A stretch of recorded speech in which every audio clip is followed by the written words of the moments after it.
Buongiorno, ben ritrovati con Focus TG anche oggi per raccontarvi il territorio in diretta fino alle 13:30. Vi dico subito che stiamo per collegarci con Palazzo Balbi, sede della Giunta regionale, per il punto stampa della Giunta regionale. Si dovrebbe parlare, a quanto dice il nostro inviato Filippo Fois, di scuola. Domani l'avvio dell'anno scolastico in Veneto, tranne qualche anticipo che c'è già stato. A quanto pare però, sempre da voci, vedremo se saranno confermate, non sarà presentato nemmeno questa volta la ufficialità del nome del nuovo assessore all'istruzione regionale, che dovrà prendere il posto di Elena Donazzanna, che come sapete è stata eletta all'Europarlamento. C'è questo nodo di Valeria Mantovan, la sindaca di Portoviro, quindi in quota alla provincia di Rovigo, ma è ancora una nomina sospesa. Perché lo abbiamo raccontato anche diverse volte, a livello politico c'è un equilibrismo territoriale da rispettare, e quindi probabilmente nemmeno oggi ci sarà questa ufficialità di una smentita oppure di una conferma. Il problema è che domani inizia la scuola, insomma c'è un'urgenza di avere un assessore regionale all'istruzione che ancora manca. In ogni caso si dovrebbe parlare anche dell'inizio della scuola. Vedremo appena ci sarà qualcuno, il governatore Zaia crediamo, da parte della giunta regionale. Nel frattempo c'è molta cronaca di cui parlare e purtroppo dobbiamo parlare in apertura dell'ennesimo incidente mortale nel Veneto che vede coinvolto e vittima un centauro. È successo ieri sera nel Padovano. Ci sarebbe una manovra azzardata dell'auto all'origine dell'ennesimo incidente mortale lungo le strade del Padovano. La vittima era Vittorio Granata, ingegnere residente ad Abano Terme. L'uomo ieri sera viaggiava in sella alla sua moto lungo la strada statale 250 che collega Strada Battaglia con Montegrotto Terme. Secondo una prima ricostruzione fatta dai carabinieri intervenuti sul posto, sembra che l'auto coinvolta, una BMW guidata da un 36enne, in prossimità del sottopasso del Cataio abbia eseguito una manovra azzardata tagliando la strada al motociclista che stava sopraggiungendo dal senso opposto di marcia. L'impatto è stato violentissimo, la moto si è spezzata e Vittorio Granata è stato disarcionato e sbalzato a terra. Per lui non c'è stato nulla da fare. I medici del 118 arrivati sul posto ne hanno constatato il decesso. Ferito in modo grave un passeggero dell'auto coinvolta che è stato portato in ospedale in codice rosso. I carabinieri hanno eseguito i rilievi fino a tarda notte. Vittorio Granata, 53enne, era un ingegnere titolare di una start-up nel campo delle energie rinnovabili, viveva ad Abano Terme. Andiamo allora a Palazzo Balbi. Questa è purtroppo l'ennesima vittima della strada, dove il governatore Zaia sta parlando proprio della scuola. Sentiamo cosa dice. Voglio ricordarvi anche che noi li sosteniamo con 34 milioni all'anno, fra l'altro questa anomalia tutta veneta, ma lo Stato risparmia mediamente dai 220-230 milioni di euro all'anno. Detto questo inciso, un saluto a loro, a tutti gli studenti, ai 640.000 studenti, ai 52.000 insegnanti, a tutto il personale ovviamente delle scuole, perché inizia una nuova avventura, come diciamo noi.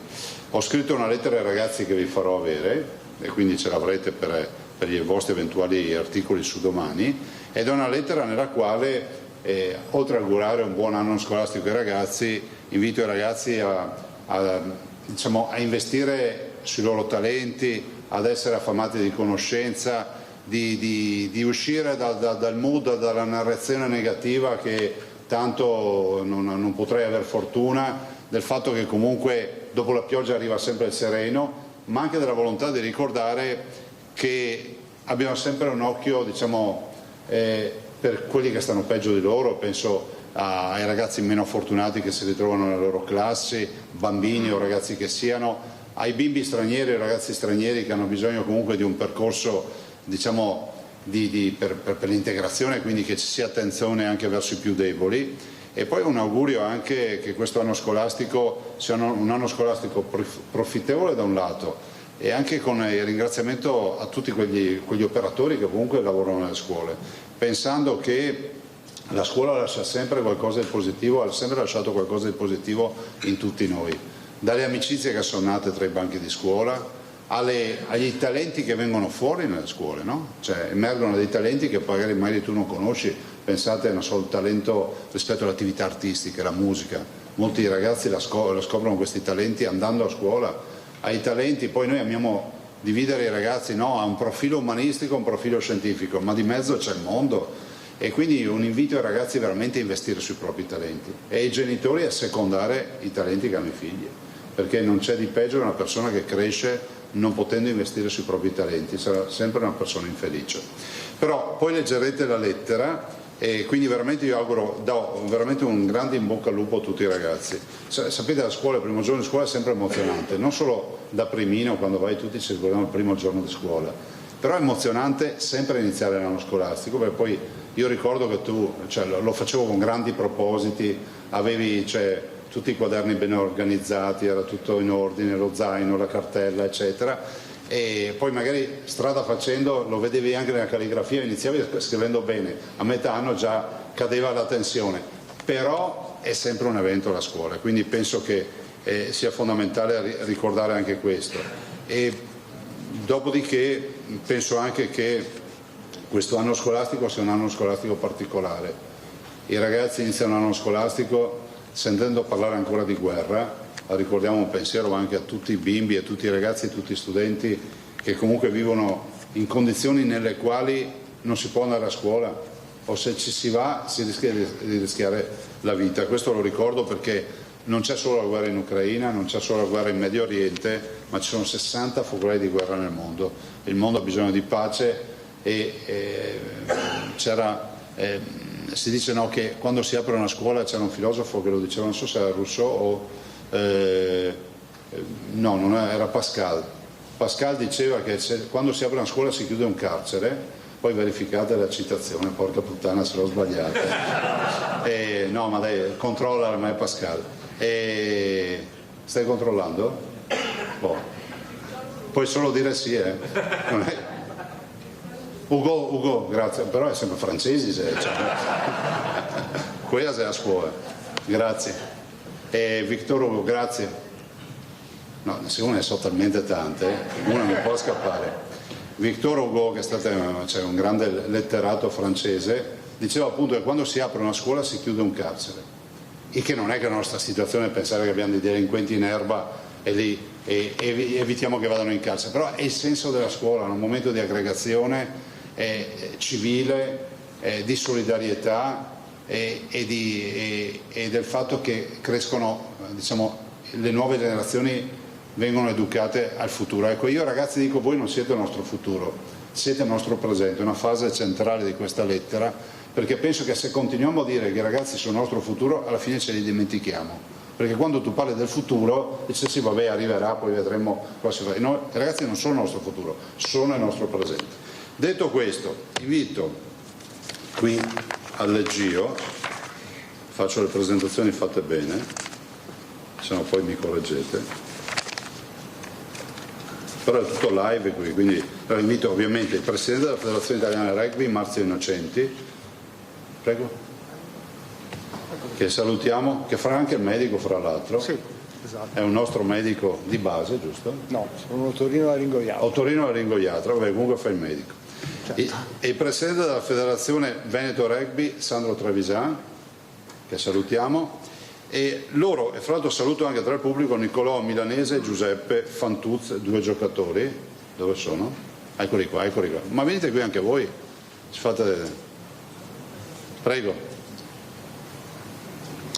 Prima di dare la parola a Marzio Innocenti, volevo dire che qui stiamo parlando di una bella iniziativa, solo veneta. Torniamo un attimo in diretta, allora, torniamo un attimo in studio. Avete sentito insomma l'augurio di Zaia agli studenti, vediamo se poi ci sarà anche qualche riferimento all'assessore all'istruzione, insomma alle problematiche dell'istruzione che non sono poche in Veneto. Tanto per dirvelo, tanto per ricordarvelo, domani la rete degli studenti medi del Veneto annuncia davanti alle scuole, in occasione del primo giorno di scuola, alle 7:30 davanti a diversi istituti della regione, un presidio di protesta volantini, striscioni, cartelli e flash mob per denunciare che la loro generazione è contro tutto ciò che questo governo rappresenta. Avrà indossato un fazzoletto rosso, simbolo unitario, prosegue la nota della rete degli studenti medi, che segnala il contrasto al governo, un oggetto semplice in quanto tale fruibile a più persone possibili e che raccoglierà tutte le istanze sociali e sindacali che accompagneranno l'autunno. Lo slogan sarà: per la scuola contro il governo, liberiamo il paese, per riaffermare l'elemento centrale di critica al governo più a destra della storia repubblicana. Insomma, le proteste non mancano domani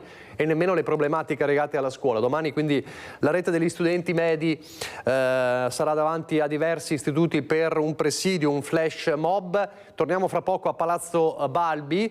Nel frattempo restiamo sulla cronaca, abbiamo aperto con la tragedia di Montegrotto. Un altro incidente grave si è verificato ieri sera a Padova lungo la tangenziale nord, un tamponamento tra 3 automobili verso le 19 in corso Boves. Il bilancio di 4 feriti fortunatamente non gravi, ma è stata una serata di passione per molti automobilisti rimasti incolonnati per più di un'ora a causa dell'incidente. Sul posto sono intervenuti i carabinieri e la polizia locale, 3 ambulanze del SUEM e l'elicottero perché il bilancio sembrava più grave.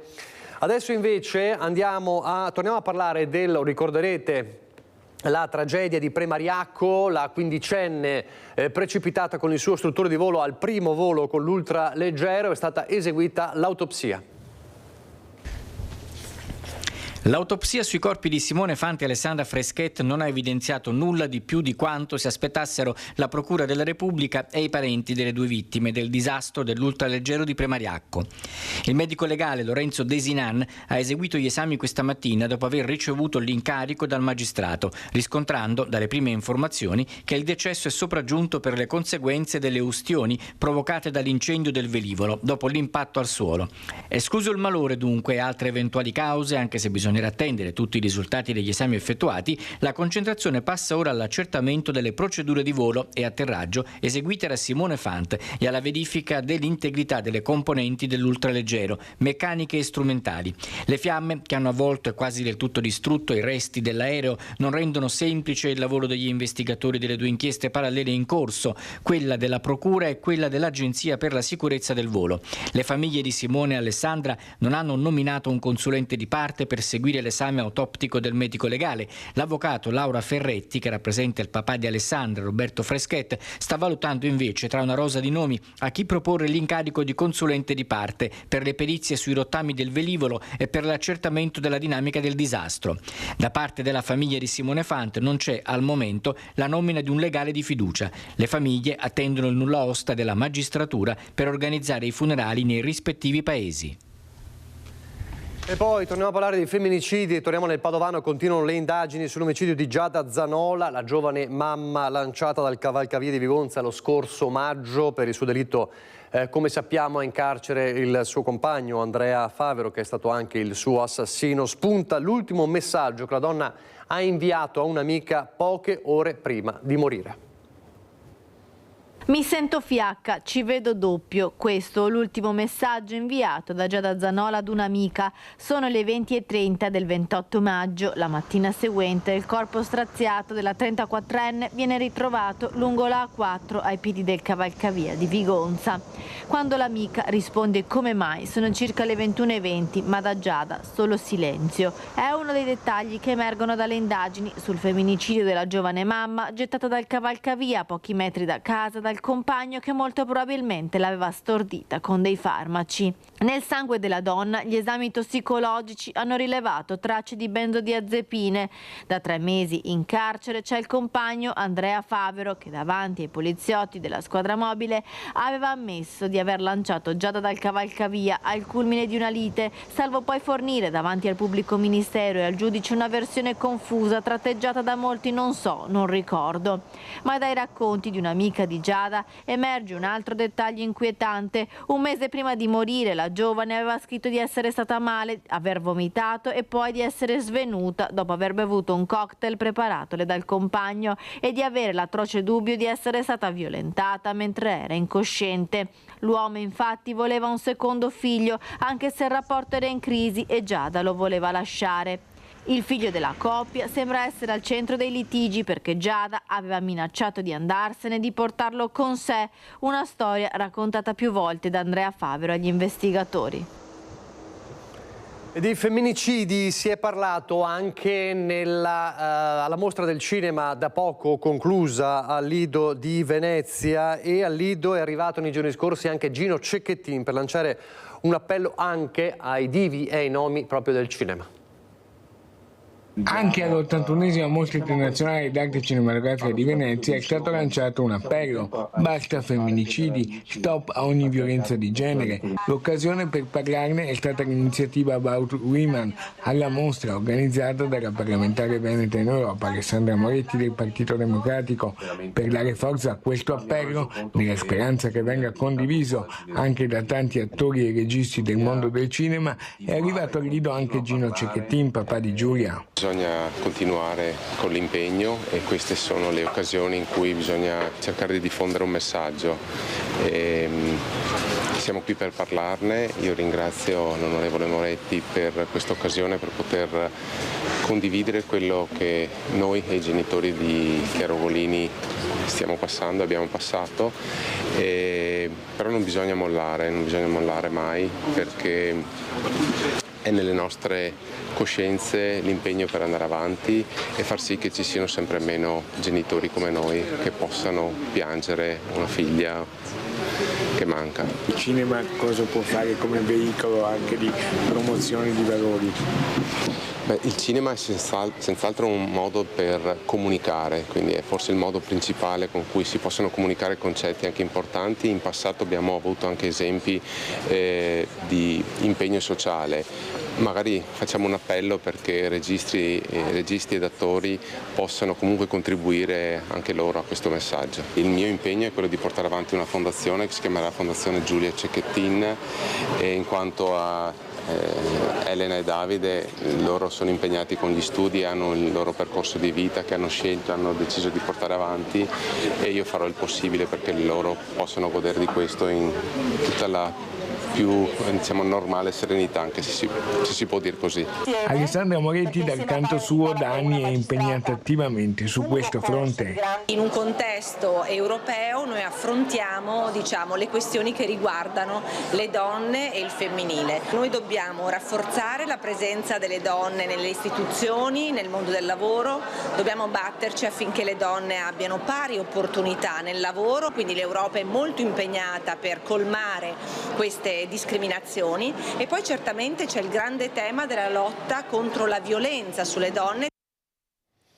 A proposito di questo, Media Nord-Est e il direttore Luigi Bacciali hanno ricevuto a Venezia il premio internazionale Donne d'Amore per la costante attività sul territorio delle nostre emittenti Antena 3, Rete Veneta, Tele Nord-Est, Tele 4 e TV 12 nel contrasto alla violenza sulle donne attraverso un'informazione attenta e curata. Giunto alla sua 11ª edizione, il premio Donne d'Amore è stato conferito durante una cerimonia al Grand Hotel Palazzo dei Dogi per l'impegno quotidiano profuso nell'informazione sul contrasto alla violenza contro le donne. La motivazione ufficiale del premio, che il direttore Bacciali ha voluto condividere con tutti i giornalisti e le giornaliste di Media Nord-Est, capaci di raccontare con puntualità e rispetto della verità la piaga della violenza sulle donne e dei femminicidi che purtroppo, lo sappiamo bene, continuano a insanguinare anche la nostra regione.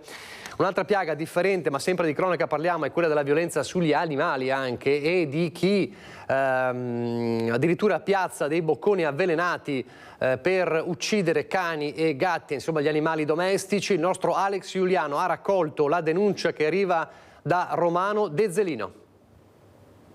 Bocconi avvelenati a Romano Dezzelino, tutto parte dalla segnalazione arrivata domenica alle forze dell'ordine e all'amministrazione comunale di una cittadina che appunto lanciava questo tipo di allarme. Noi siamo in compagnia del sindaco di Romano Dezzelino, Simone Bontorin, per fare chiarezza su un problema che non solo rischia di creare appunto delle conseguenze importanti per i nostri amici a quattro zampe, ma rischia di essere pericoloso anche per i bambini. Perché, sindaco?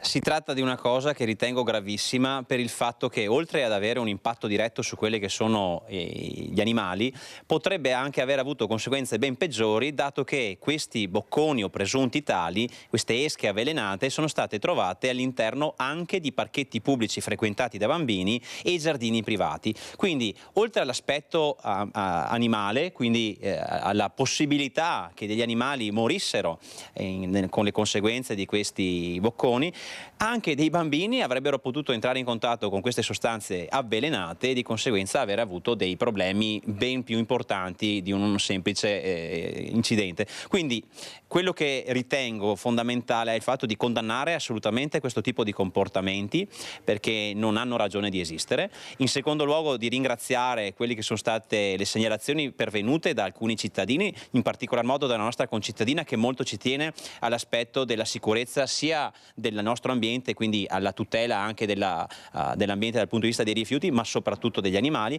E in terzo luogo, quello che è più importante è il fatto che da un'azione che per qualcuno potrebbe sembrare leggera si sarebbe potuti arrivare anche a danni e ad azioni verso bambini. Quindi è una cosa gravissima sulla quale purtroppo sappiamo che non c'è adeguatamente una sorveglianza tale per cui da impedire questo tipo di azioni, ma per la quale l'amministrazione comunale, insieme all'azienda sanitaria, ai veterinari della zona e di conseguenza alle forze dell'ordine, per le quali devo fare il mio plauso, perché comunque si sono messi anche alla ricerca di cosa potrebbe essere successo.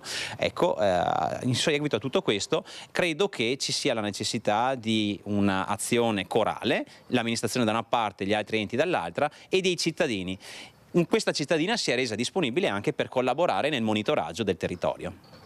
Ecco, un monitoraggio e un'attenzione che certifica quanto il problema sia chiaramente sentito. Ci sono le telecamere a Romano del Zelino, ma non solo, la comunità, come diceva il sindaco, è molto attiva anche nel collaborare con l'amministrazione. Se si risale ai colpevoli, quali sono le conseguenze? Beh, si tratta di un'azione che può avere soprattutto conseguenze penali. Di conseguenza, oltre al fatto di deterrenza che questo tipo di azione, quindi la denuncia ai carabinieri, il monitoraggio del territorio con le telecamere, può avere, c'è anche un aspetto culturale, quindi quello che, se ci sono delle tematiche legate al disturbo della quiete da parte di alcuni animali, sicuramente non sono comportamenti da tenere. Ci sono altre modalità per fare in modo che queste aziende vengano, che queste situazioni vengano risolte, ma soprattutto c'è una cultura che prevede che tutti debbano collaborare insieme e la nostra comunità lo fa. Così allora la denuncia da Romano del Zelino. Non torniamo al Balbi in questo momento perché si sta parlando di altro e non di scuola. E allora noi restiamo però sul focus della scuola che parte domani. Avete sentito gli auguri del governatore agli studenti, e la provincia con il maggior numero di studenti in partenza domani, 104.000, è la provincia di Vicenza.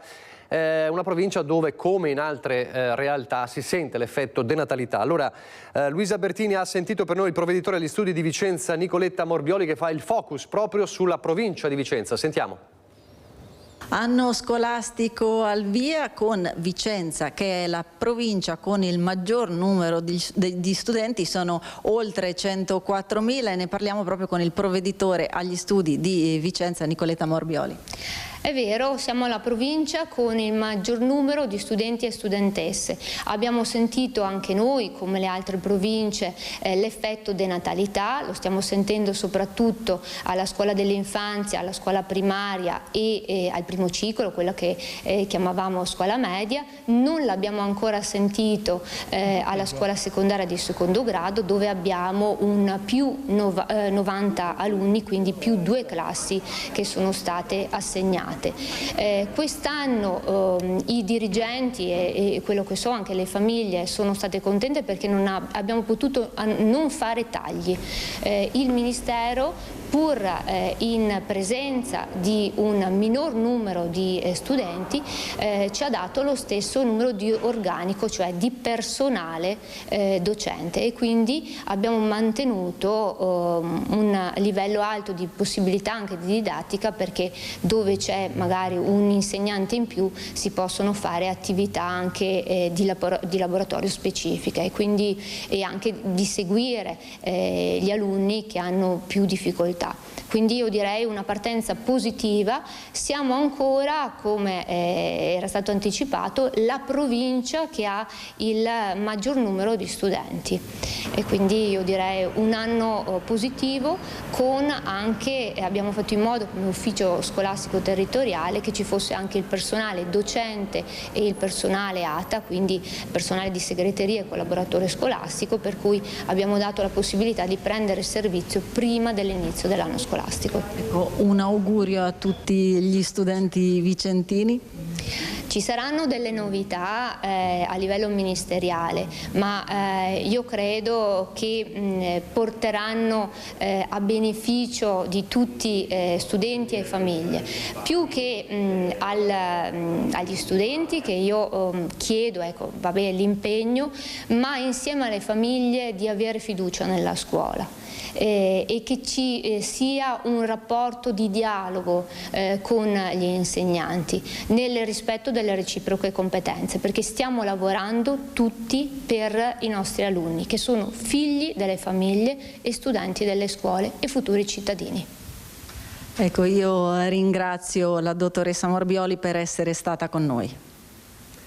Grazie anche a Luisa Bertini per il suo contributo. Restiamo però a Vicenza, stiamo a parlare in qualche modo di scuola, perché c'è stata bagarre ieri in Consiglio Comunale, ieri sera in Consiglio Comunale, l'aumento delle tariffe delle mense scolastiche e i rispettivi correttivi apportati alla manovra agostana da parte dell'amministrazione non soddisfano opposizione e genitori che appunto ieri hanno partecipato alla discussione in aula. Guardiamo. Perché non sono sufficienti queste misure introdotte e comunicate sabato? Ma riteniamo che non siano sufficienti, perché comunque sono disparitarie, nel senso che ci sono comunque famiglie che pagano il doppio, se non di più, e quindi l'aumento che viene richiesto è veramente spropositato rispetto a quello che può essere il reale aumento di costo della materia prima. Innanzitutto che ci sia il reintegro totale del costo del pasto quando c'è l'assenza, ma al di là di quello che non riusciamo ad oggi a capire è effettivamente dal punto di vista dei conti quanto il Comune, in questo momento l'amministrazione di adesso, decide di mettere a bilancio per la mensa in più, perché da quello che ci risulta l'aumento che c'è stato messo in bilancio per la mensa non è tale da suffragare gli aumenti che sono stati dati alle famiglie. Avrebbero dovuto intervenire su quello che era proprio il ricalcolo della tariffa, invece hanno lavorato su rimedi parziali, quindi hanno diminuito un po' il termine dei giorni di assenza, tutti palliativi, insomma. Secondo me avrebbero dovuto lavorare su quello che era il tema principale, che è l'aumento spropositato della quota retta. Genitori sul piede di guerra che ieri hanno preso parte al Consiglio Comunale straordinario chiesto dall'opposizione per discutere della riforma del sistema delle rette sulle mense scolastiche, con aumenti, novità sul metodo di pagamento e i relativi correttivi apportati sabato dall'amministrazione dopo una serie di incontri con le famiglie che minacciavano la protesta del panino, cioè di portare il cibo da casa. Bagarre ieri tra i banchi, con l'opposizione che ha ancora una volta rimarcato la necessità da parte dell'amministrazione di dover trovare copertura economica agli aumenti, almeno in questo anno scolastico, senza gravare sulle famiglie. Quantomeno per quest'anno, per dare un aiuto alle famiglie che si possano quantomeno organizzare, ma anche per il 2025 nel prossimo bilancio di previsione prevedere un capitolo di bilancio che vada a coprire, come facevamo noi del resto, rinunciando a qualcos'altro di meno essenziale, perché il servizio mensa per i nostri figli è essenziale, qualche festa in meno, qualche festina in meno nei quartieri e più copertura rispetto al bisogno delle famiglie. Torniamo alla cronaca, ma restiamo a Vicenza, perché è stata fissata l'udienza, quella decisiva, il 14 ottobre, con la sentenza per la morte di Davide Rebellin, travolto e ucciso, come ricorderete, dal camionista tedesco, per il quale l'accusa ha chiesto 5 anni di reclusione. 5 anni di carcere, questa è la richiesta del PM nel corso dell'udienza del processo per la morte di Davide Rebellin. Sono stati sentiti come previsto il consulente della difesa e il consulente del pubblico ministero, hanno discusso sulla dinamica, su un eventuale concorso di colpa di Rebellin, sulla visibilità o meno di Rebellin. È stata chiusa l'istruttoria, il collegio ha dato la parola alle parti, quindi si è tenuta la discussione. Al termine della discussione, visto anche l'orario, in quanto si è discusso a lungo, è stato disposto un rinvio al 14 ottobre per eventuali repliche e la lettura della sentenza. Il collegio sicuramente in queste settimane approfondirà la vicenda e poi appunto emetterà la sentenza. Un'udienza tecnica quest'oggi per il processo che ha visto imputato il camionista tedesco 64enne Wolfgang Rieke, accusato di aver travolto e ucciso il 30 novembre 2022 in una rotonda di Montebello Vicentino Davide Rebellin, l'ex campione di ciclismo di Lonigo, mentre si stava allenando in bicicletta. L'udienza odierna era stata fissata il 24 giugno scorso, dopo che all'imputato erano stati revocati gli arresti domiciliari a causa delle gravi condizioni di salute in cui versava. A maggio, infatti, l'uomo era stato colpito da ictus ed era stato ricoverato in un ospedale in Germania. A dicembre del 2023 il GIP di Vicenza aveva respinto la richiesta di patteggiamento a 3 anni e 11 mesi presentata dalla difesa. Il camionista tedesco era accusato di omicidio stradale con l'aggravante della fuga. Oggi sono stati sentiti i periti che hanno ricostruito la dinamica dell'incidente. Il prossimo 14 ottobre in tribunale i legali si attendono la lettura della sentenza. Sono stati sentiti i 2 consulenti, gli ingegneri che hanno ricostruito l'incidente, quindi sia quello della procura che quello della difesa. L'udienza è stata abbastanza veloce, è durata un paio d'ore, 2 ore e mezza. Alla prossima udienza del 14 ottobre verrà data lettura della sentenza emessa dal Tribunale. Sì, la prossima udienza è fissata appunto per eventuali repliche e per lettura del dispositivo della sentenza. A proposito di questo tema di cronaca, 3 incidenti e 3 automobilisti in fuga, con la sindaca che avverte: non scappate, tanto vi troviamo. Accade a Mussolente. Auto che si infilano in una siepe, altre che abbattono i paletti del marciapiede e c'è pure chi tampona una famigliola.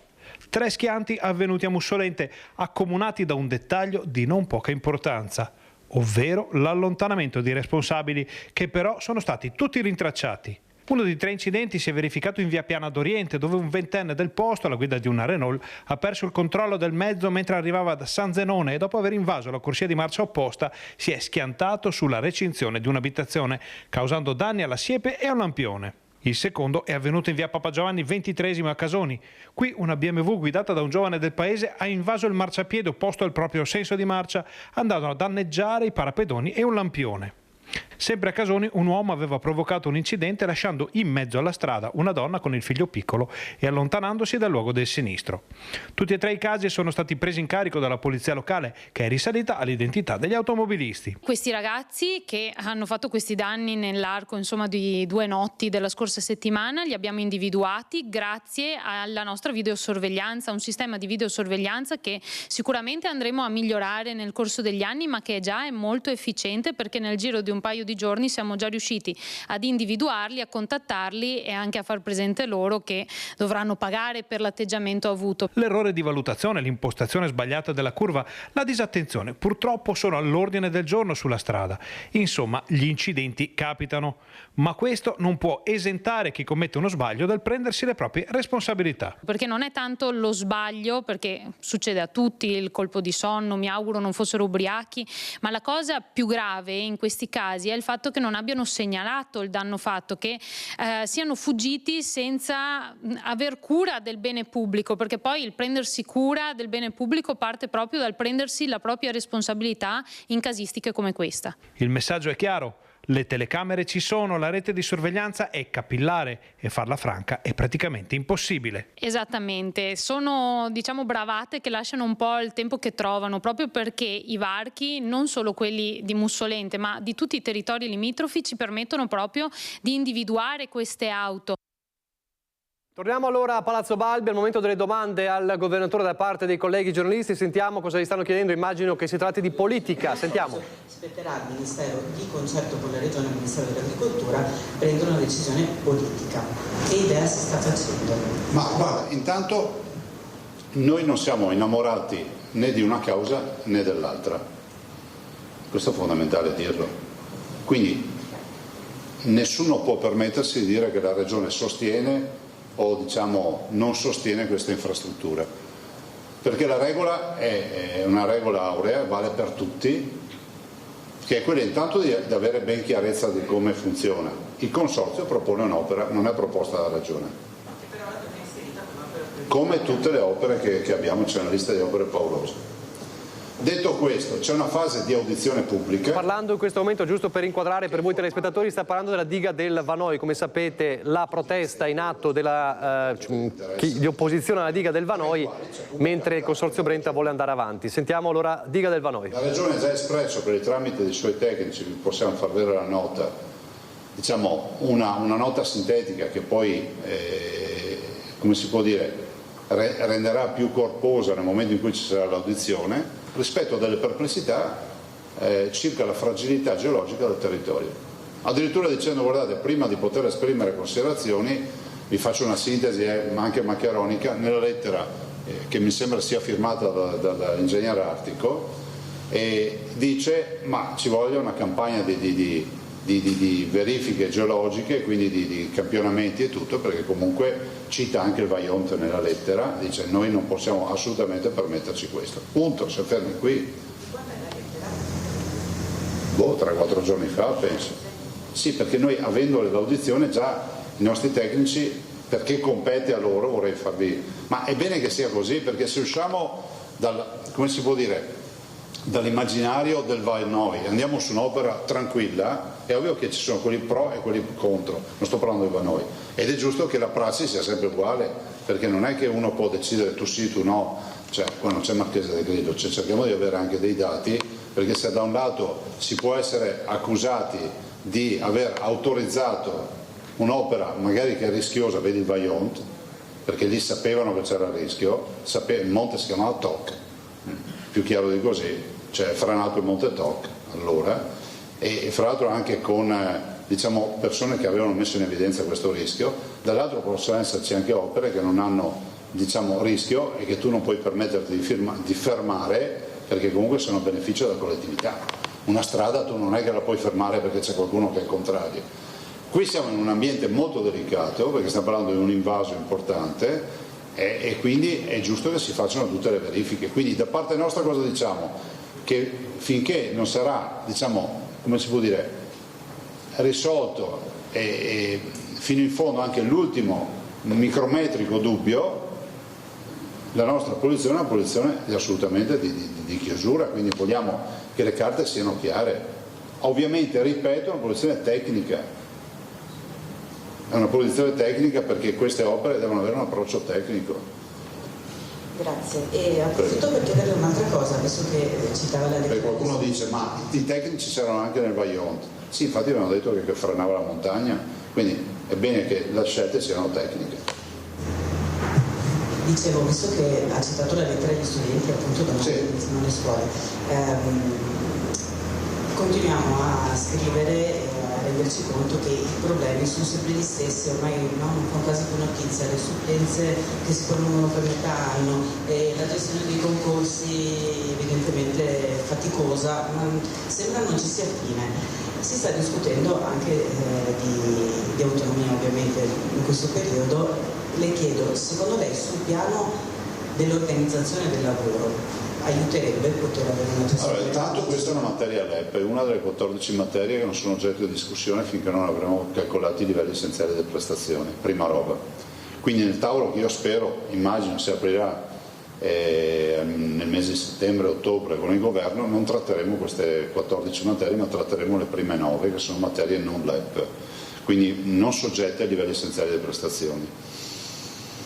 Dopodiché io continuo a sentire questo mantra, intanto abbiamo 52.000 insegnanti, voglio ricordare che il 20% sono precari, sto parlando di Veneto, e il tema del fatto delle sostituzioni, delle cattedre vaganti e tutto quello che sappiamo, io me lo ricordo da quando ero ragazzo e andavo a scuola. Penso che sia una roba che ormai sia sostanzialmente cristallizzata, no, questa storia. Tutti gli anni, giustamente come dici te, i problemi sono sempre gli stessi. Però non conosco, diciamo, lo stato dell'arte di quest'anno. Onestamente si è anche scritto di meno quest'anno rispetto a questo. Magari poi con l'apertura della scuola verranno fuori paginate. Per quanto riguarda l'autonomia, a me sto mantra che continua a esserci, no? Che sento gente anche più o meno cioè autorevoli istituzioni o gente che comunque vuol dire la propria sull'autonomia, sentire dire ma non ci saranno 20 ministeri della pubblica istruzione, ci saranno 20 ministeri, 20 protezioni civili, vuol dire non aver capito nulla.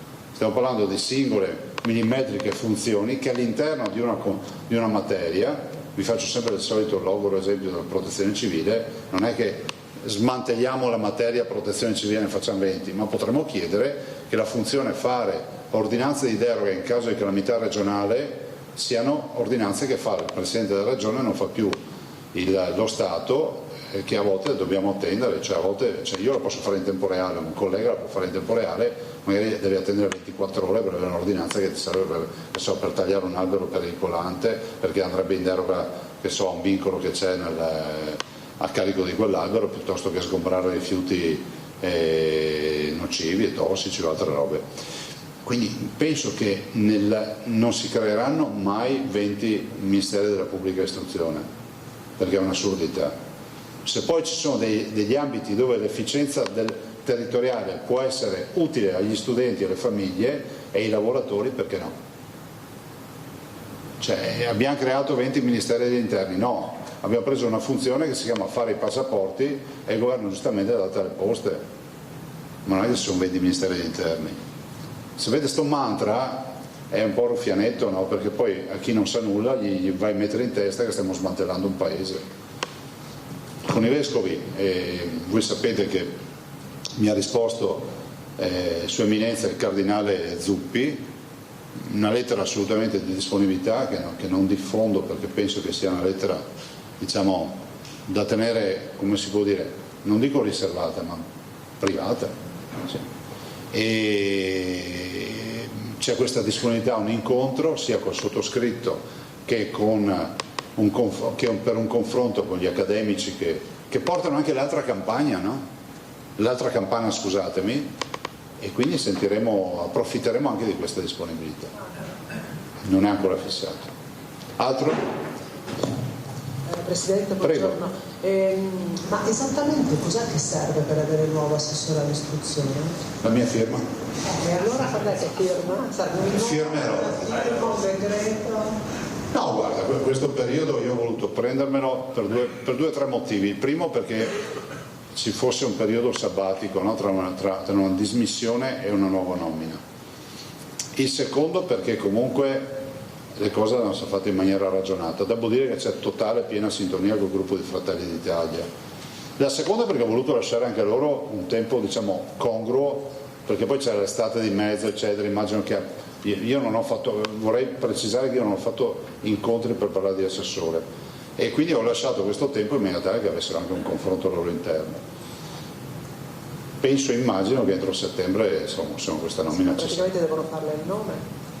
Prego? Devono darle un nome o le devono dare una rosa? Questo come... No, c'è una rosa di nomi sulla quale sto ragionando, c'è già, e adesso vedrò di decidere e nominare. Altro? Fine? Ah no, c'era la Laura, l'ha già fatto. Prego. Visto che parliamo di assessori, Presidente, cosa ne pensa della proposta di legge per gli assessori della Giunta attuale per togliere il limite del terzo mandato? Ma io penso, l'ho detto già una decina di volte cosa penso, confermate? Se ne farà? Si farà entro questa...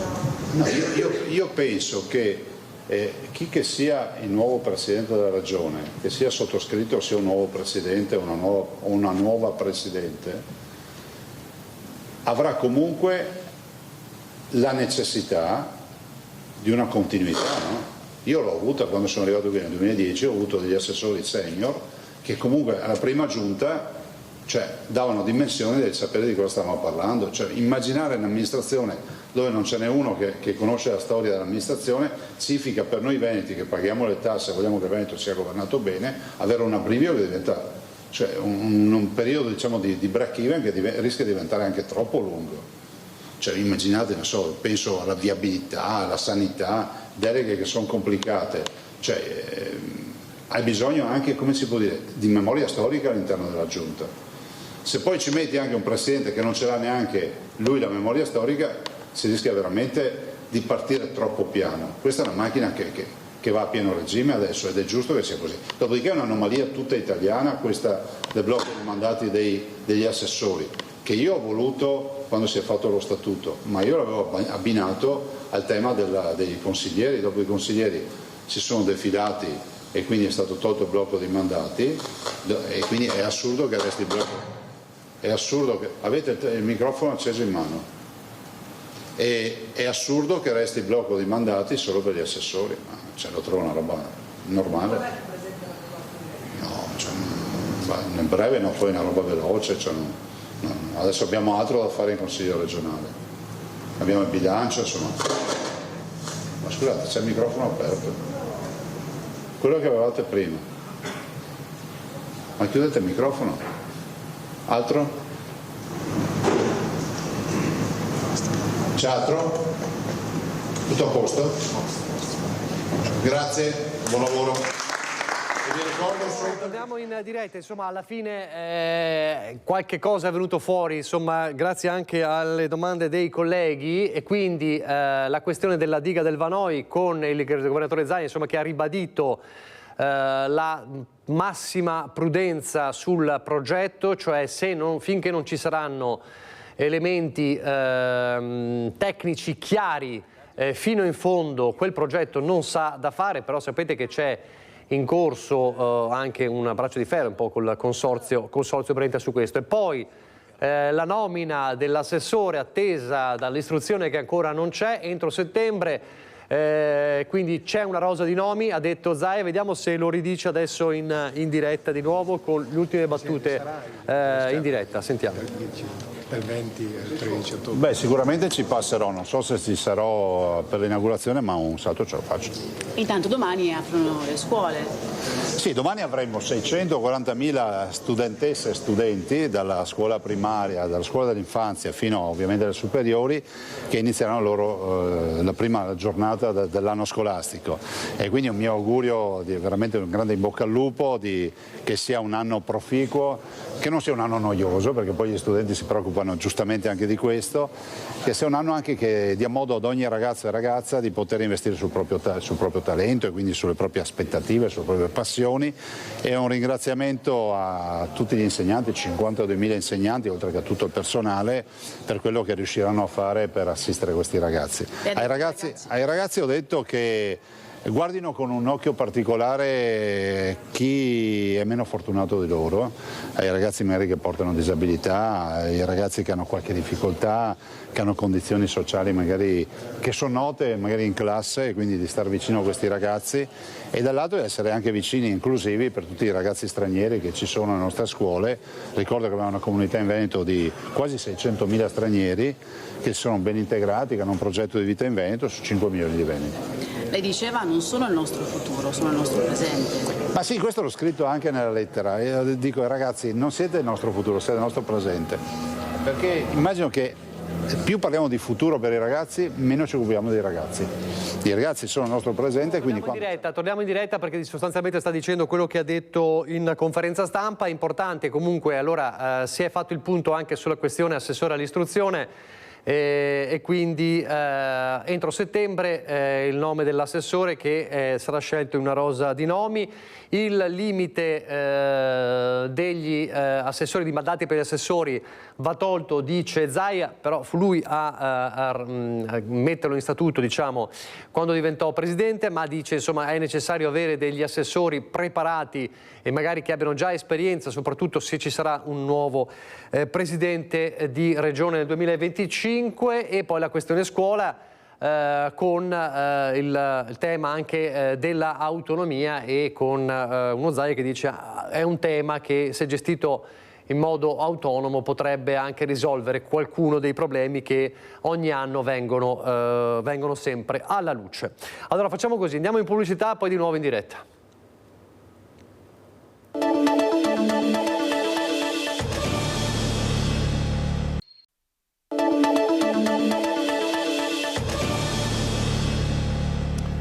Di nuovo in diretta, si è concluso da poco il punto stampa della Giunta regionale con il governatore Zaia. Ancora non c'è un nome per l'assessore regionale all'istruzione. La scuola parte domani, una rosa di nomi, tutti competenti, dice Zaia, e entro la fine del mese dovrebbe arrivare questo nome. Nel frattempo, tema sanità, lavoratori del settore socio-sanitario in protesta un po' in tutto il Veneto, anche a Padova, sulla scia della mobilitazione nazionale per il mancato rinnovo del contratto. Li ha sentiti per noi Valentina Visentin.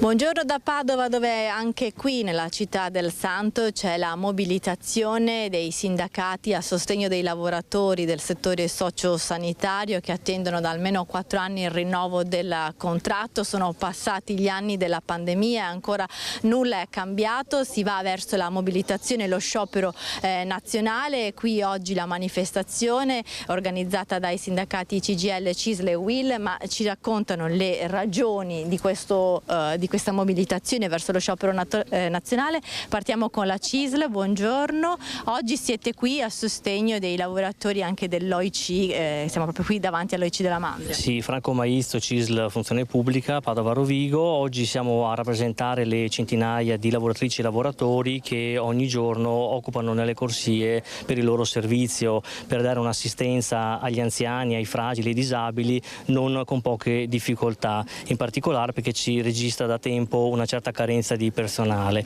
Ad aggiungere queste criticità di difficoltà anche nel lavoro, abbiamo anche una notevole difficoltà con l'UNEBA nazionale, con l'associazione che appunto raccoglie tutte queste strutture che solo a Padova hanno occupato oltre 2000 dipendenti e che si trovano in una difficoltà sindacale importante, perché noi abbiamo chiesto un rinnovo per adeguare i salari e renderli dignitosi, e la controparte di UNEBA ha offerto invece una piccola quota economica, sicuramente non dignitosa e non rispettosa dei tanti sacrifici che fanno le lavoratrici di questo comparto.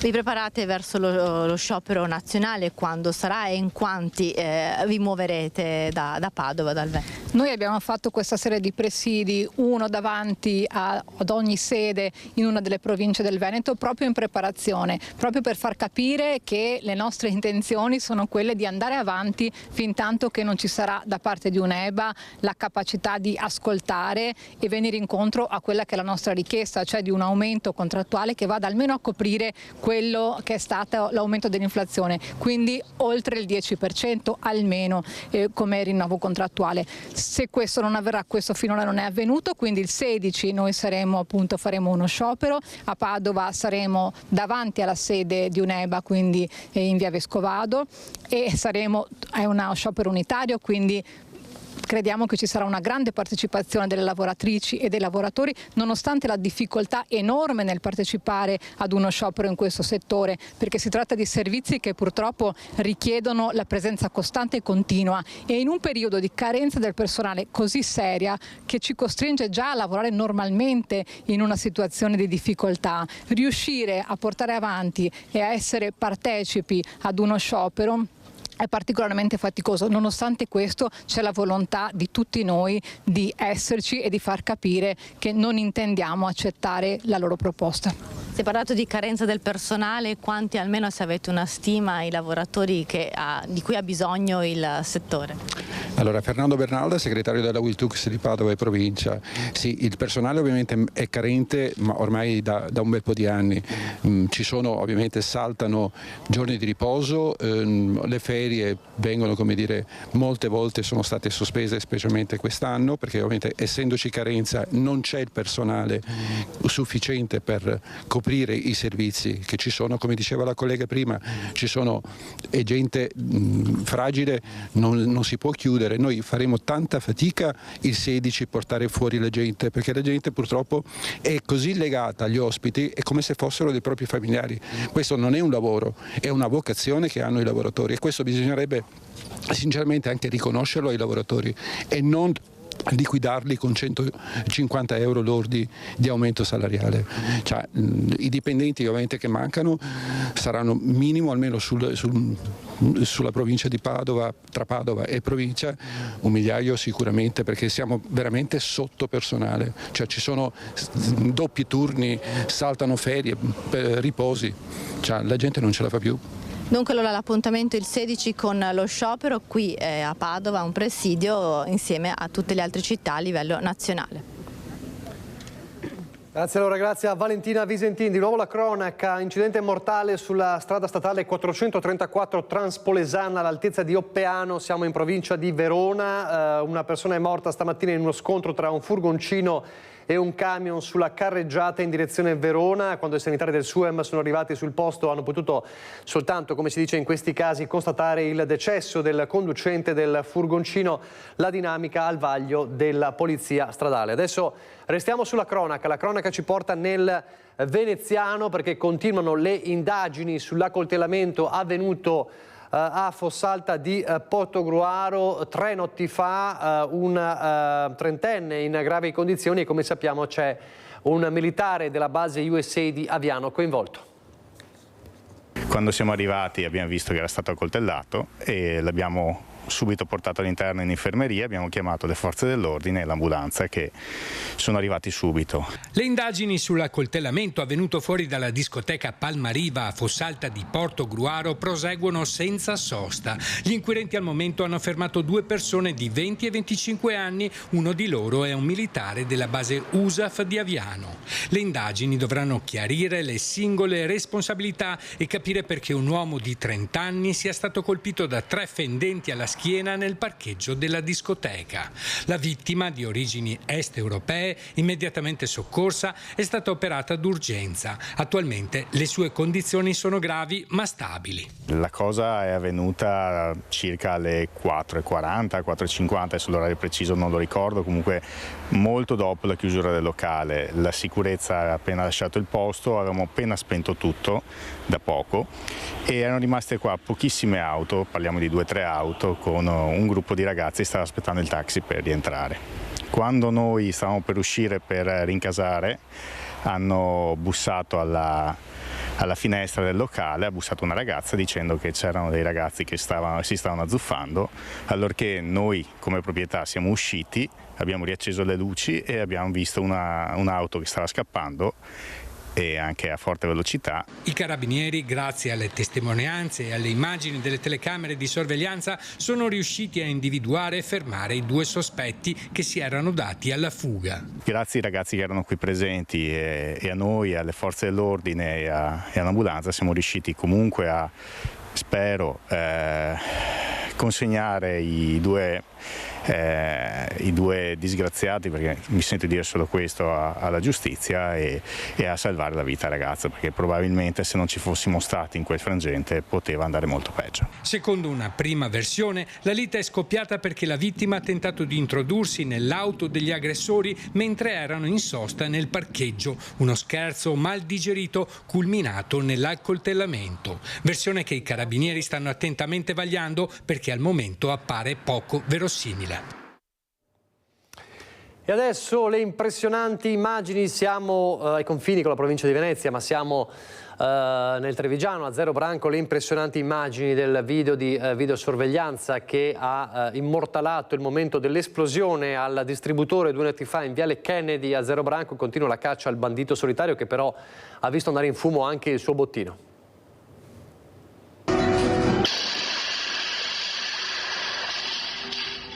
La deflagrazione è potentissima quando sono le 3:20 nel cuore della notte in questo distributore Eni in via Kennedy, a poche centinaia di metri in linea d'aria dal centro di Zero Branco. La tecnica utilizzata è quella della marmotta, ovvero un ordigno artigianale costituito da una lastra di ferro con fissato un congegno esplosivo che viene infilato a forza nella fenditura solitamente destinata all'emissione delle banconote, in questo caso la colonnina dell'automatico. Così ha fatto il ladro, sorpreso anche dalle telecamere, che però evidentemente ha fatto male i conti perché buona parte del bottino è andato in fumo, banconote come coriandoli, 200 massimo 300 gli euro asportati.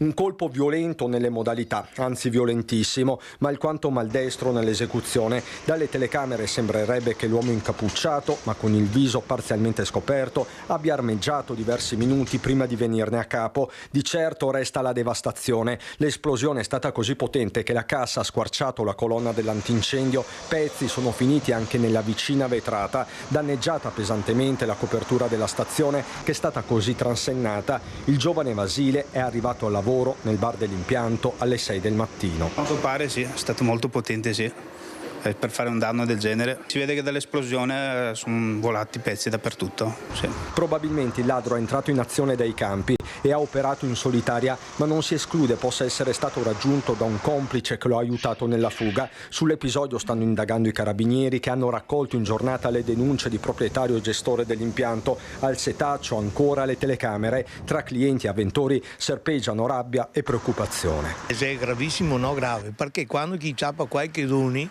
e che vuole più bene ancora serve dare come si può dire, un insegnamento a questi 4 delinquenti che perché fa solo che danni e basta. Mi auguro che la giustizia faccia il suo dovere. Tutto qua.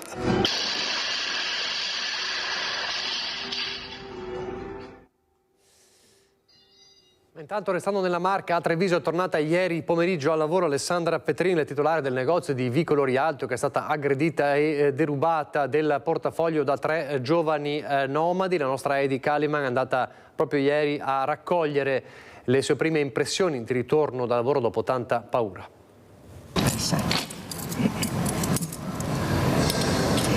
Che emozione è riaprire questo lucchetto? Grande.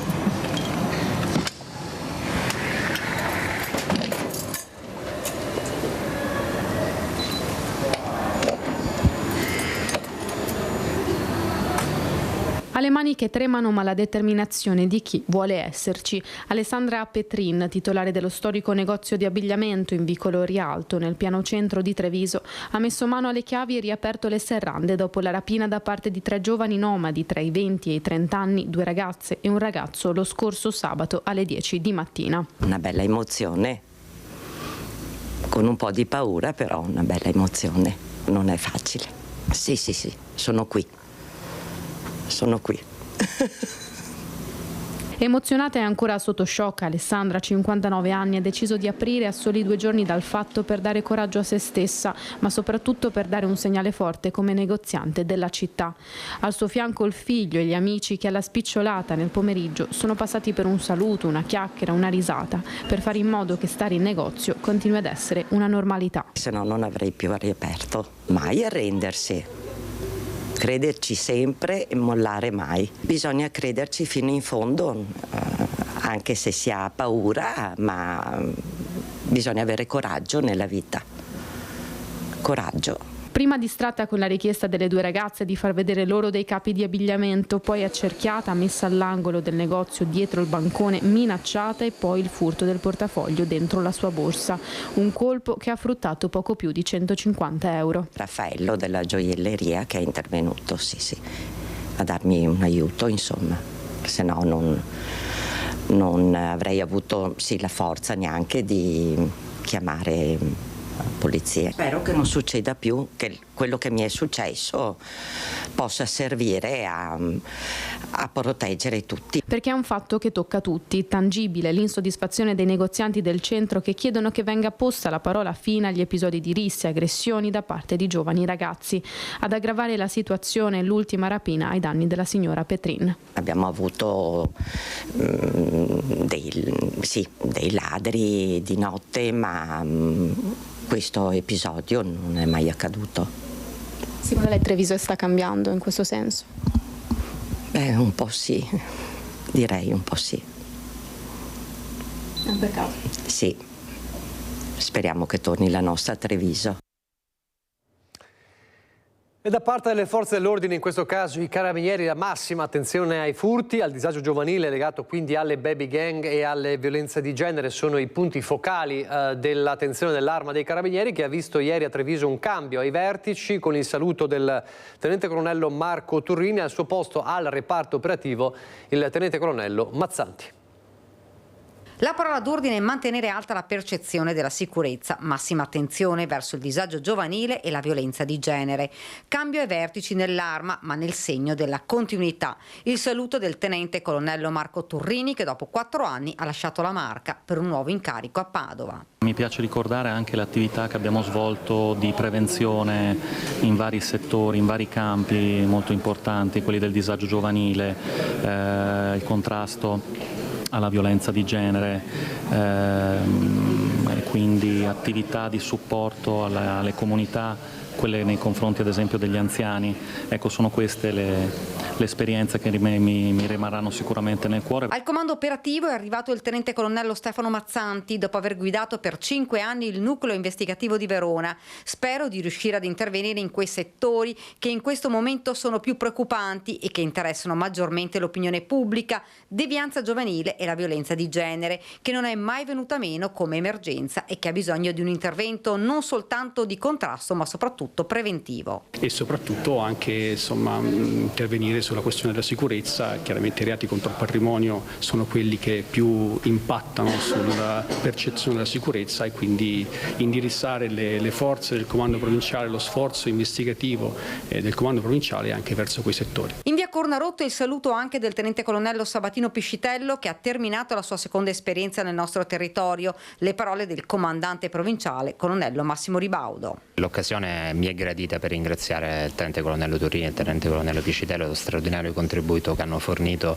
a favore della provincia di Treviso. Sono stati 2 collaboratori che hanno svolto il loro incarico con straordinario impegno, con grande professionalità, e hanno fornito un qualificato apporto, per cui ringraziamento a nome di tutta l'Arma dei Carabinieri. Era giunto a Conegliano prima della pandemia il tenente colonnello Fabio Di Rezze, che da oggi andrà a ricoprire un incarico al comando provinciale di Udine. Al suo posto si è insediato il maggiore Gianluca Muscatello, che proviene dal nucleo NOE di Udine.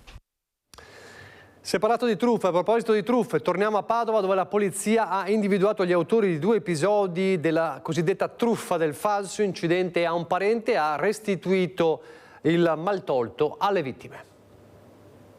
In poche ore, spacciandosi per un carabiniere, aveva raggirato 2 anziani, facendosi consegnare gioielli e denaro per pagare una cauzione per rimettere in libertà un parente coinvolto in un grave incidente stradale. Gli agenti della squadra mobile però in poco tempo hanno individuato l'autore della truffa e lo hanno denunciato. Il truffatore aveva convinto una coppia di anziani invalidi a consegnare un'ingente somma di denaro per aiutare un loro parente arrestato per un incidente. Soldi e gioielli erano stati consegnati ad un complice minorenne che si era presentato a casa delle vittime.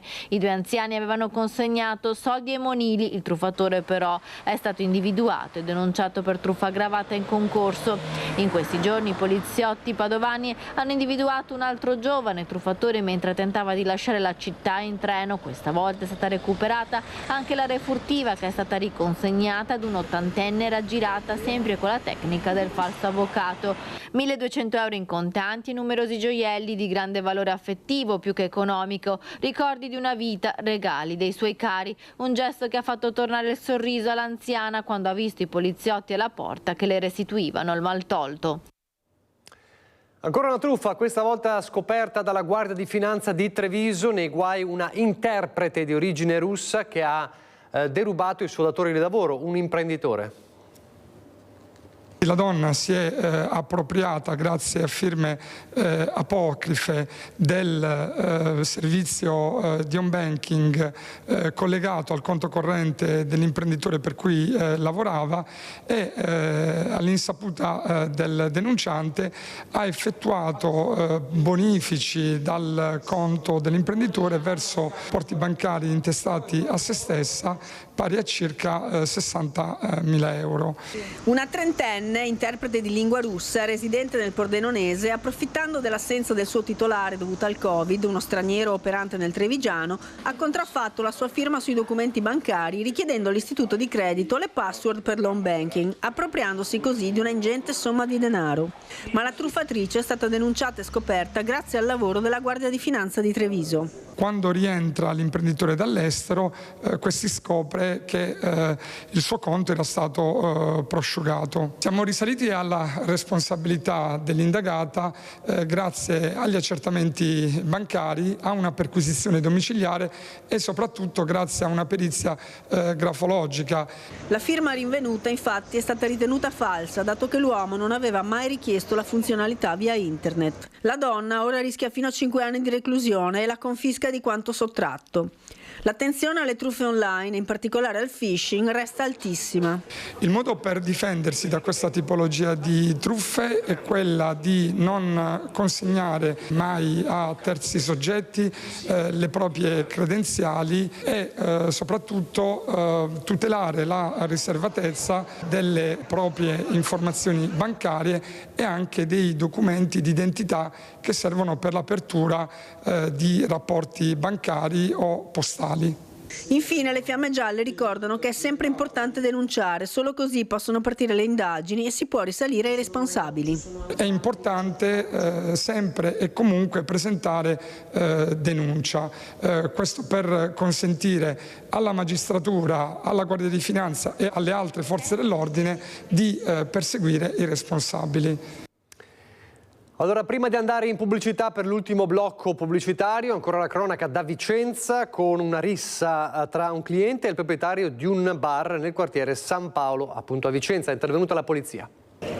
Violenta lite in un bar. Siamo a Vicenza in via Alfieri. Uno degli avventori ha chiesto una birra, ma il proprietario avrebbe precisato che prima voleva essere pagato. Il cliente a quel punto si sarebbe sentito offeso e per questo avrebbe aggredito il titolare del locale con spinte e calci. È quanto ricostruito dalla polizia giunta sul posto dopo che era scoppiata la lite. Il barista infatti avrebbe reagito all'aggressione e da lì sarebbe iniziata la colluttazione, sedata soltanto dall'intervento degli agenti che hanno separato i due e acquisito le testimonianze dei presenti per ricostruire quanto è successo. Al momento nessuno ha sporto querela. Noi andiamo velocemente in pubblicità.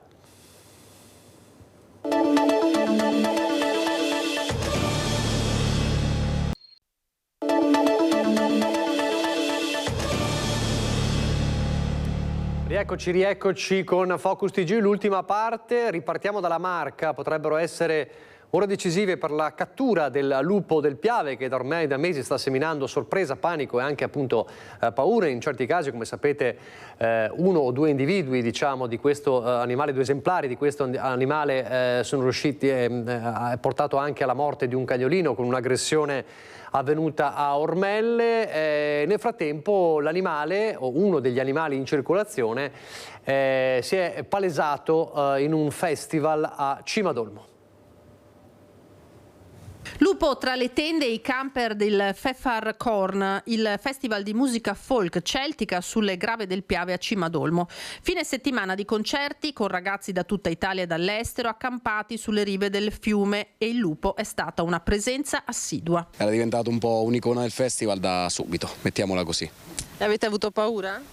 Ma sinceramente non più di tanto, perché non c'era un comportamento troppo ferale, anzi sembrava lì per lì anche un animale domestico, poi ci si rendeva conto facilmente che non lo era. È stata la prima volta, è stato anche bello, preoccupante un po' perché si avvicinava davvero tanto all'essere umano, quindi magari è un lupo che in qualche modo è stato abituato, non ho idea. Già ho visto un branco tempo fa, però ero in macchina, quindi decisamente diverso di trovarlo dietro la sedia mentre campeggio la sera così tra una chiacchiera e l'altra, quindi sì, ha fatto un bel effetto, un attimo di spavento, ma qua l'avevo qua. Lupo che più che cercare cibo provava ad attirare l'attenzione, dicono i partecipanti, prendendo in bocca ciabatte, lattine di birra, bottiglie d'acqua, come si vede nel video. Ma in uno dei profili social della manifestazione c'è anche chi accusa di essere stato morso a un polpaccio, in realtà senza eccessive conseguenze, mentre con un oggetto cercava di scacciarlo. Il Piave Cimadolmo l'animale lo ha comunque battuto in lungo e in largo, come conferma il sindaco Giovanni Ministeri. L'ultimo rilevamento che abbiamo fatto è stato sabato notte lì alla festa alla Voluntas, poi la domenica alle Calandrine. Il lupo tende a socializzare, ma non si sa mai la reazione, quindi le persone devono stare un attimo attento. So che da stamattina dovrebbero intervenire per cercare la cattura, spero che sia una cattura tranquilla, evitando dichiarazioni che sono fuori luogo, in modo tale che si vada a tutelare sia l'animale che venga riportato nel suo habitat naturale. Riferimento non casuale all'uso del piombo invocato per i lupi di montagna dal Presidente della Commissione Agricoltura del Senato Luca De Carlo, su cui il Ministero è categorico. Se si apre il varco di dare alle persone la possibilità di andare a fare sommariamente gli abbattimenti, cioè, non siamo nel Far West, siamo in un paese civile. Io ho detto semplicemente che il lupo va gestito e per gestirlo è proprio il contrario del Far West. Se c'è qualcuno che gestisce il lupo si evita che qualcuno sbagliando possa magari farsi giustizia da solo o cercare di risolvere il problema da solo. Tra i sindaci del Piave ci si divide tra la linea più morbida e le posizioni drastiche. Se si riesce a catturare e a reinserire, meglio. Poi comunque non spetta a me, ecco, questa decisione. Sì o no la caccia di selezione? Se è una situazione che può creare pericolo, sì, assolutamente sì. Torniamo alla cronaca. Si è conclusa nella notte l'operazione di recupero di una coppia di escursionisti di 34 e 32 anni che aveva perso il sentiero e con il buio non era più in grado di proseguire in Val delle Galline nel Lago Ordino. Una squadra di soccorso alpino della Val Biois è partita ieri sera intorno alle 22 da Capanna Cima Comelle. I soccorritori hanno raggiunto a 2000 metri di quota i due. Intorno alle 23:30 si erano persi a una cinquantina di metri dal sentiero, illesi ma stanchi e infreddoliti. Sono stati dunque riportati in salvo. Non è stato così invece per la coppia di escursionisti, di alpinisti che, lo ricorderete, sono morti precipitando dalla parete sud della Marmolada il 3 settembre scorso. Dopo l'addio a Filippo Zanin, fissati i funerali anche di Francesco Favilli, il 44enne brand manager dell'azienda Scarpa di Asolo, residente a Maser, che è morto insieme a Filippo Zanin. L'addio giovedì alle 10 nella Basilica dei Santi Giovanni e Paolo a Venezia, dove si trova la sua famiglia. E intanto, a proposito di Marmolada, c'è l'agonia ormai acclarata del ghiacciaio della Marmolada, un coma irreversibile secondo gli esperti di Legambiente, tanto che entro il 2040 sparirà. I dati rilevati da Legambiente e dal Comitato Glaciologico Italiano parlano chiaro. C'è un coma che pare essere irreversibile della regina delle Alpi, in ghiacciaio della Marmolada, e quindi rischiamo davvero di vedere scomparire per sempre quello che nell'immaginario collettivo di tutti era un ghiacciaio perenne, qualcosa che avremo per sempre avuto a disposizione. Questa è la tragica fotografia che emerge dalla quinta carovana dei ghiacciai di Legambiente. Con la crisi climatica dal 1888 il ghiacciaio della Marmolada è arretrato di 1200 metri e negli ultimi 5 anni ha perso 7 ettari di superficie, pari a 98 campi da calcio. Il ghiacciaio della Marmolada potrebbe scomparire. Sulla Marmolada purtroppo l'ultima tappa del nostro viaggio del 2024 abbiamo registrato una situazione particolarmente critica, un fenomeno irreversibile che in questo momento è in atto, che ha portato negli ultimi 100 anni, potremmo dire 150 anni quasi, questo ghiacciaio a perdere la gran parte della sua massa, ma soprattutto negli ultimi 5 anni, dal momento in cui noi abbiamo cominciato la nostra iniziativa, questo fenomeno si è molto accelerato. Questo ci ha portato a concludere anche oggi, in occasione della conferenza stampa, che da qui al 2050 probabilmente questo ghiacciaio non esisterà più se non qualche residuo. Una condanna a morte che il ghiacciaio della Marmolada condivide con i due ghiacciai più grandi delle Alpi, quello dell'Adamello, situato tra Lombardia e Trentino, e quello dei Forni in Lombardia, tutti e tre posti sotto i 3500 metri. Preoccupa anche l'assottigliamento del ghiaccio, che arriva a punte di 7 centimetri al giorno. Questi fenomeni hanno dirette conseguenze, così l'abbiamo visto chiaramente anche in altre zone dell'arco alpino, penso per esempio lo scorso anno in Valle d'Aosta o sul tratto piemontese e lombardo, hanno conseguenze dirette anche più a valle, sia in dimensioni di rischio idrogeologico che incrementa, ma anche in dimensioni di carenza idrica. La tragedia del 3 luglio del 2022, che costò la vita a 11 persone, deve essere da monito. Contenere l'innalzamento della temperatura media è un obiettivo che va posto al centro dell'agenda politica, sottolineano i vertici di Legambiente. Dobbiamo reagire e dobbiamo farlo attraverso un cambio di paradigma dell'approvvigionamento energetico. Significa uscire dal consumo e uso di fonti fossili quali petrolio, carbone e gas e passare definitivamente nell'era delle rinnovabili. Adesso a Bassano, dove le ecopiazzole di San Vito il 25 aprile si faranno, almeno è quello che raccomanda il Bacino Brenta, che avverte: se saltano i finanziamenti ne pagheranno le conseguenze tutti quanti. Due progetti, due quartieri. Tempi diversi, ma ormai sembra chiaro, la stessa conclusione, cioè l'avvio dei lavori e l'arrivo delle ecopiazzole, esattamente come era stato progettato e presentato nel corso degli ultimi mesi, tanto in San Vito quanto in 25 aprile. A mettere una pietra tombale sulle polemiche è una nota arrivata in municipio solo qualche giorno fa, che giunge dall'ente predisposto all'organizzazione del servizio di gestione integrata dei rifiuti urbani. Ecco cosa scrive il Consiglio di Bacino Brenta per i rifiuti in una comunicazione della quale siamo venuti in possesso. Data l'assenza di elementi nuovi che giustifichino una modifica dell'intervento, garantendo al contempo la conferma del finanziamento previsto, esso dovrà proseguire nel rispetto del progetto e del cronoprogramma autorizzato. E non è tutto, perché la chiusura della nota è ancora più incisiva e dice: appaiono di ogni evidenza le ricadute sulla pianificazione e quindi sull'intero bacino Brenta per i rifiuti, derivanti dall'eventuale perdita di tali finanziamenti. Poche righe, due paragrafi appena, che però suonano come altrettante sentenze per due progetti che a questo punto, soprattutto per le rispettive modalità di finanziamento, diventano a valenza sovracomunale. Un capitolo aperto in un'altra era politica che per molti è da chiudere prima possibile. E ci sono due raccolte firme in corso anche nel quartiere 25 aprile, dove l'arrivo delle ruspe sembra vicino per i lavori della nuova ecopiazzola. Anche nell'area verde all'ingresso del quartiere 25 aprile sono arrivate le transenne.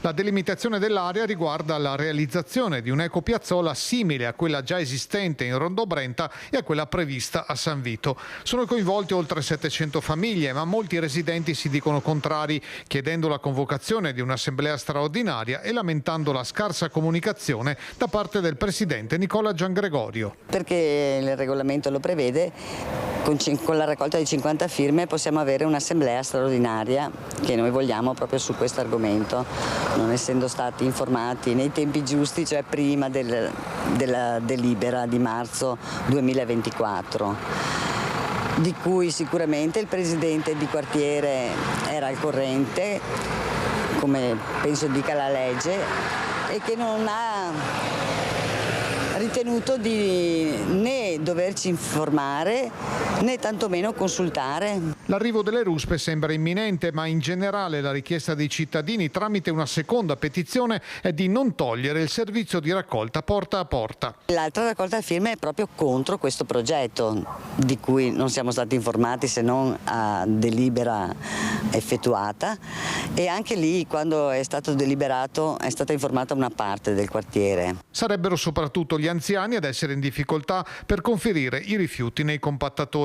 Il porta a porta rimarrebbe solo per l'umido e per i pannolini. La maggioranza delle 720 famiglie coinvolte in questo progetto, solo le famiglie residenti nelle vie coinvolte in questo progetto, è contraria, la maggioranza è contraria a che venga tolto il servizio di raccolta differenziata porta a porta.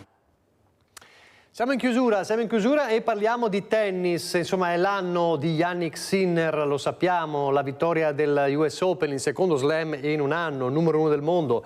L'anno scorso, alla fine dell'anno scorso, anche la Coppa Davis, ovviamente insieme a Jasmine Paolini. Insomma, il grande successo del tennis è un movimento in crescita. A Bassano, Mariano Scotton, presidente della Federtennis, ha fatto un po' il punto su questo movimento sportivo in crescita. Sentiamo cosa ha detto. Presidente Mariano Scotton, il tennis grazie a Sinner, ma non solo, sta vivendo una nuova era in Veneto ma anche nel Bassanese. Direi che Sinner è la punta di diamante di un grande movimento, di un movimento partito 20 anni fa, quindi che ha compiuto un grandissimo percorso grazie alla Federazione Italiana Tennis Centrale, ma anche ovviamente a tutte le regioni che hanno declinato in maniera positiva tutto il programma della Federazione Centrale. Sinner è un grandissimo giocatore, ma è anche soprattutto un bravissimo ragazzo che ovviamente ha delle doti fisiche, tecniche, umane e anche tattiche, perché la vittoria agli US Open è proprio significativo, ha delle doti tattiche veramente straordinarie. Un movimento partito tanti anni fa, solo che si pensi che in Veneto, io sono diventato presidente 20 anni fa, c'erano 11.000 tesserati, adesso sono oltre 51.000. Questo la dice lunga su quello che è stato il percorso di questi anni e io sono convinto che il futuro sarà ancora più roseo, perché da adesso in avanti ovviamente ci sarà ancora una forte crescita, perché ho dei riscontri nei circoli, in Veneto ci sono 244 circoli con 50.000 tesserati e ho dei riscontri che proprio ancora di più ci sarà un forte aumento di tesserati, di gioco, di prenotazione campi, sia di tennis che di padel. In questo periodo soprattutto di tennis, vorrei dire. Presidente, parlare di Sinner a Bassano può sembrare un'utopia, ma in realtà già l'anno scorso Yannick in qualche modo era presente a Bassano. Sì, l'anno scorso abbiamo organizzato il Gran Galà dello sport bassanese e abbiamo premiato i giocatori e i nostri grandi atleti a livello regionale, nazionale e internazionale, e lui è stato gentilissimo, mi ha mandato un messaggio di auguri, anche così di augurio di buona serata, sia lui che Musetti. È chiaro che adesso è un po' difficile contattarlo ulteriormente perché lui ovviamente ha tutta una struttura di comunicazione, però io ho dei contatti con molte persone molto vicine a lui, quindi la speranza di portarlo a Bassano c'è. Speriamo che con tutti gli impegni che ovviamente ha, perché ovviamente lui è sempre in giro per il mondo e quindi non è molto semplice.